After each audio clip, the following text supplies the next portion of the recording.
Hello, I'm Mark. If you haven't seen any of my videos previously, I'm a graphic designer based in the UK and yeah, welcome to my channel.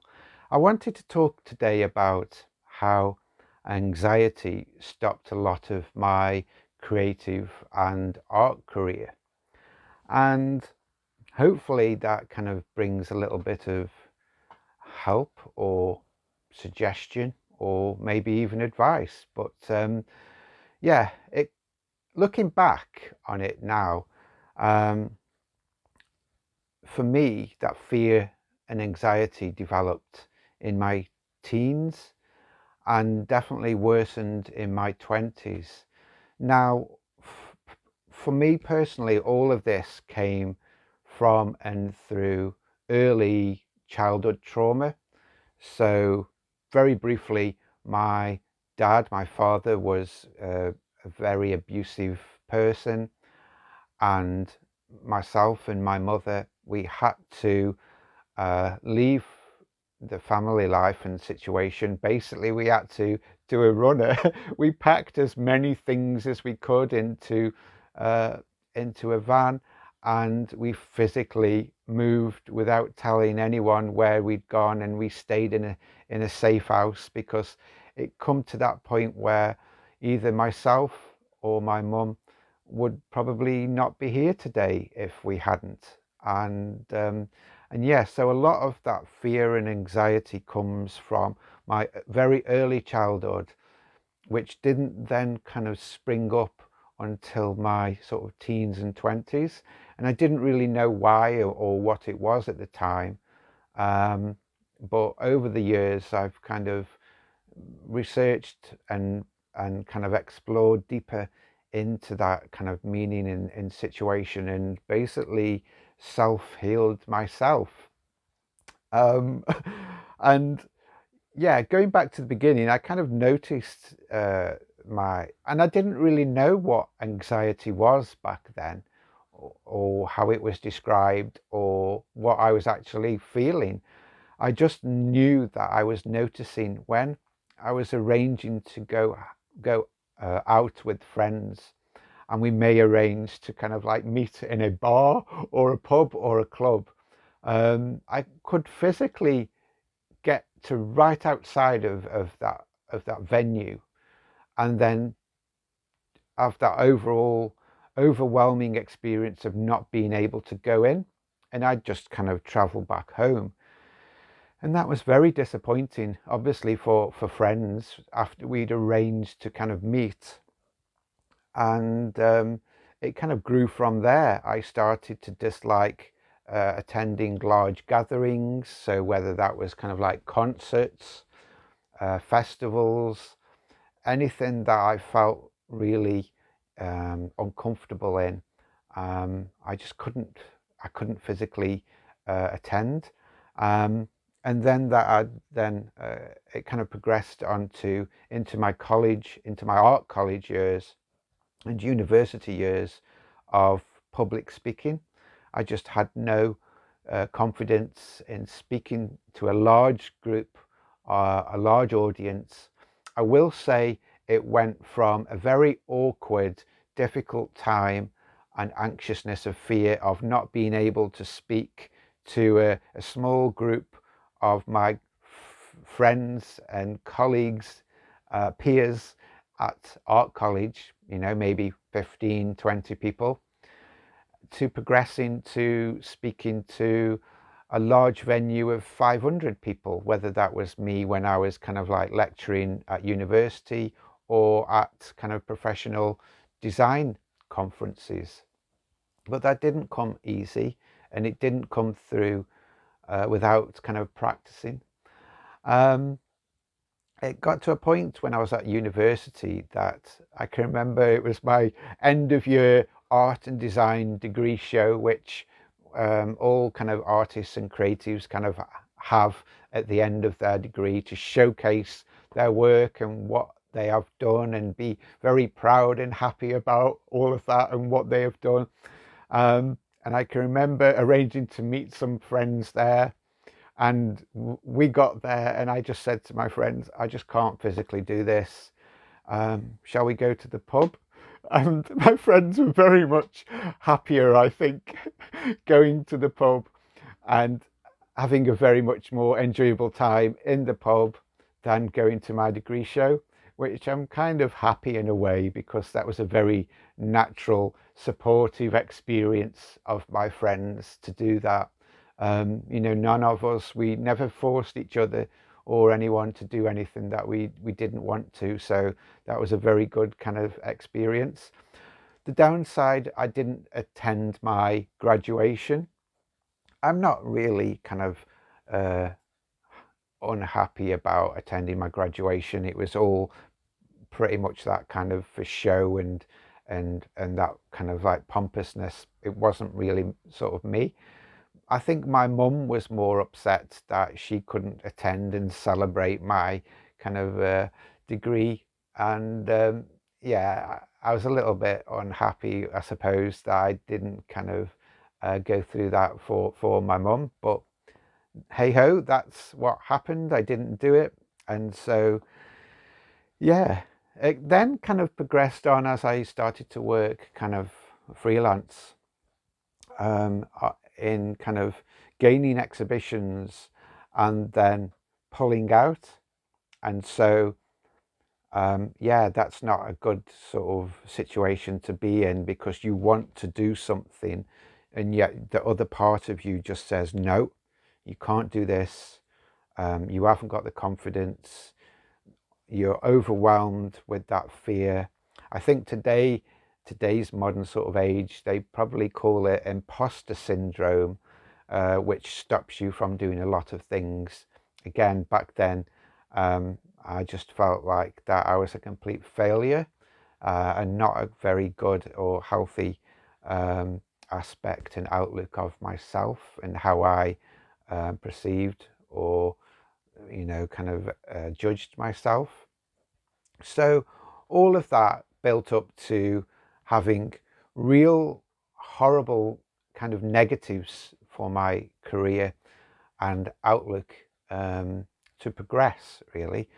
Again, it could be things like not being able to network, physically attending kind of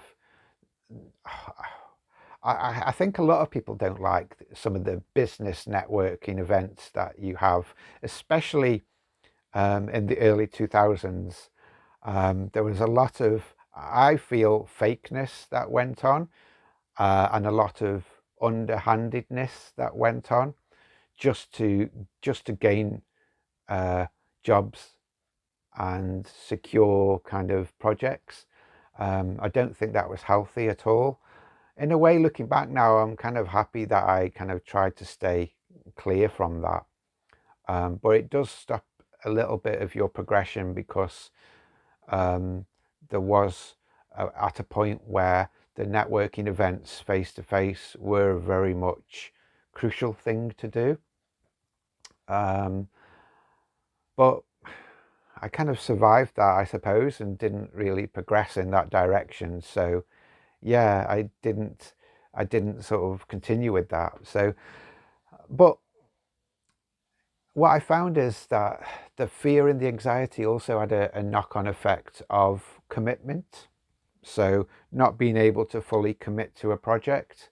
And I think that then relates back to my childhood trauma of kind of running away, just running away.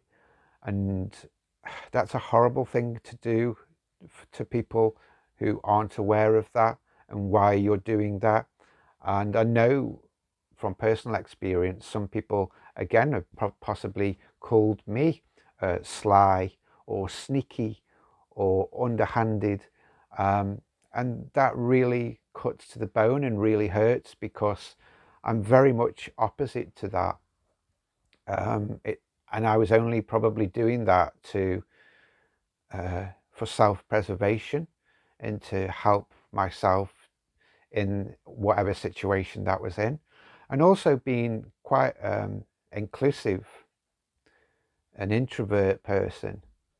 Also as an added layer, because you don't always want to tell people what you're doing or why you're doing it or how you're doing it, especially when you know that other person is just purely there to gain and suck all of that information out of you, for their own kind of personal gain. It comes across as a very egotistical and narcissistic kind of thing to do, because it's all about them. They're not really asking how you are, they're really asking how I can gain from you. And that is a horrible situation to be in, especially with everything else that adds all to those layers of what you're kind of going through and experiencing. And I think also another negative thing is then that fear and anxiety can also stop and hinder your ability to cohesively explain yourself. And I know that obviously through from what I mentioned previously, public speaking, but also in smaller maybe settings where you're in maybe team meetings or group meetings, and you have all of this kind of like stuff going on in your head, and you have lots and lots of really good, clever, thoughtful ideas, and yet you just can't get them out. And it's all of that kind of like judgment again of people, which kind of all comes crushing down on you, and eventually you just crumble. It's a natural thing that kind of happens sometimes.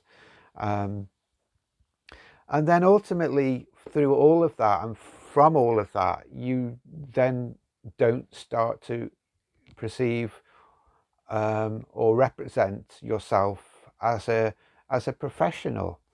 And I suppose,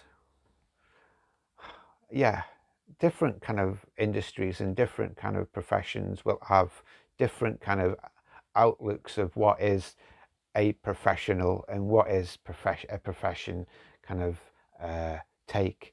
That obviously the art and creative industries always has a little bit of a kind of maybe seen as a lax approach to things, but in a very commercial and kind of money driven world, um, that doesn't help at all, and you're very much then lost in that world. And again, it's a big negative impact. So what I will say is I did learn and manage to overcome all of this anxiety and fear, and it's not impossible to break through that and come out the other side in a very positive and sort of progressive way. Um, and yeah, it's all of the things which I'll probably comment on are probably not for everyone. I'm not saying you have to do this, you will do this, you will succeed if you do this. I'm just saying that you have to find your way to deal with your kind of issues and problems and manage that and work through that. And the way that I did it was through, I suppose, preparation, research, and also practice. And by doing all of those three things, I found that I gained then more experience in what I was doing. And through that experience, um, it brought and built more confidence. And so that, just that kind of small layer then reduces quite a large section and segment of that anxiety and fear. Because once you've got that kind of confidence and experience, you have a little bit more leeway in allowing yourself that time for unexpected things that happen, because they always do. You can always plan and research and develop and prepare as much as possible, but you might always have a few kind of balls that are thrown in extra, so to speak, that that kind of scupper everything that you've kind of done, and you have to be then quite flexible to yeah, run with that and develop that. But it's definitely a big thing that helped to build my sort of confidence, that the preparation, the research, and the practice. Um, and that kind of then leads on to, by doing all of that, you start then to take control and regain control by taking things at your own pace. And by that I mean that we live in a modern day world that is constant. Everything has to be done now, now, now, now, now, now, now. Yes, yes, yes, yes, yes. And yeah, everybody can't keep up with that pace. And that's what led to also my burnout, which I mentioned in a previous video, because humans aren't made to work that way. They were made to work and rest and have that rest. And we lose a lot of that balance in our modern day life at the moment, I feel. And that's why everything feels quite broken and disjointed. And yeah, it's not a healthy way to live. Personally, for yourself, and also for your work, business, creative work, whatever it is that you're trying to achieve and strive for. Um, and lastly, I kind of started to work on and with meditation, and also a Chinese practice called Qigong. If you don't know what Qigong is, it's kind of like, or similar to a yoga practice where you're using movement and breath at the same time to balance your body mentally, physically, spiritually. I suppose some people can go down that route if they want to. And for me, that worked really well and was a big, big kind of benefit for finding that rebalance again. It definitely brought that body and mind together, which I kind of touched on just, and rebalancing that and focusing that as well. So the meditation brought a lot more awareness, and you felt like you were a lot more awake and aware, but also very kind of steady, at a steady pace, that you were aware. You were not aware, but you were capable to deal with more difficult situations as and when they happened, which is a great thing to have. And the Qigong allowed me to use my body in a way that I was, again, very aware of how my mind and body work together. And because that's so broken now in a lot of people, people are either usually all in their head or all in their bodies, and not really combined enough. And this is obviously just my own personal opinion, but it was a big help for me in a way that I dealt with the anxiety and fear.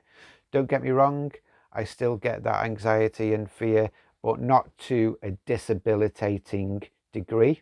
It doesn't stop me doing things now, because I try to manage all of that at my own pace, and in my control.